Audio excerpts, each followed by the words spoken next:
Vahik Tatusi is used to driving the streets of LA, but the only passengers he takes are his friends and family.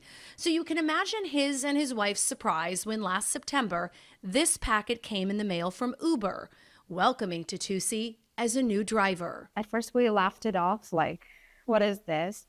Then we became concerned. We tried contacting Uber, which is almost impossible. They were able to initiate a chat through the Uber app and were assured that the rideshare company escalated this issue to the appropriate support team.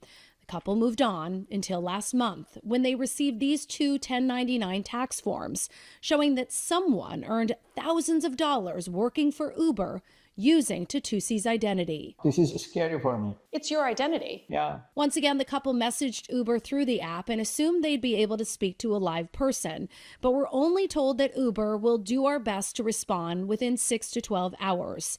But that didn't happen. I thought that this is a serious matter, not only for identity theft, but for public safety as well. Obviously, you guys have been compromised. But what about the people getting in the car with this person? I think that's the more important issue here, because people, young women, kids, teenagers use Uber, and you use Uber knowing that they make claims that all of the Uber drivers are background checked, criminal record checked, and you feel safe using an Uber. But apparently, you never know who's picking you up. According to its website, Uber uses third-party vendors to do background checks. And before a driver can get behind the wheel, they must submit their social security number, validated directly with the IRS, full name, date of birth, a valid form of government-issued ID, and a live profile photo. This is a form of employment identity theft or misuse. Eva Velasquez with the Identity Theft Resource Center says employment fraud is widespread and a growing problem, especially with remote employment, where the employer and the employee never meet in person. We have to understand that our data is out there. It's in the wild. And so your social security number and other information about you can actually be used for employment purposes.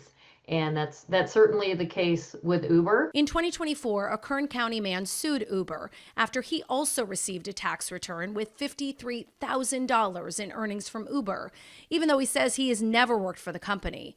The lawsuit claims it took the plaintiff a year of dealing with the IRS and that Uber routinely allows individuals to work for it as a rideshare or delivery driver using the personal information of other individuals.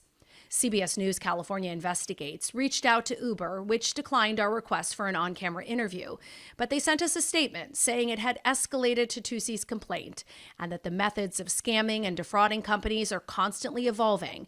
And at Uber, we're committed to investing in robust anti-fraud systems and detection capabilities to keep up with new and enhanced fraud techniques. The Identity Theft Resource Center suggests everyone gets an identity protection PIN with the IRS. Velasquez also advises signing up for a My SSA account, even if you don't plan to take Social Security anytime soon, and then check your account on a periodic basis. Finally, if you believe you're a victim of employment fraud, immediately contact the IRS and file a fraud report. As for Tatusi and his wife, they have now frozen their credit and purchased a credit monitoring service. The income is being reported under our name, so we have to contact IRS now, let them know what's going on, because IRS is also going to receive a copy of that 1099 under our name and expect us to pay taxes on it.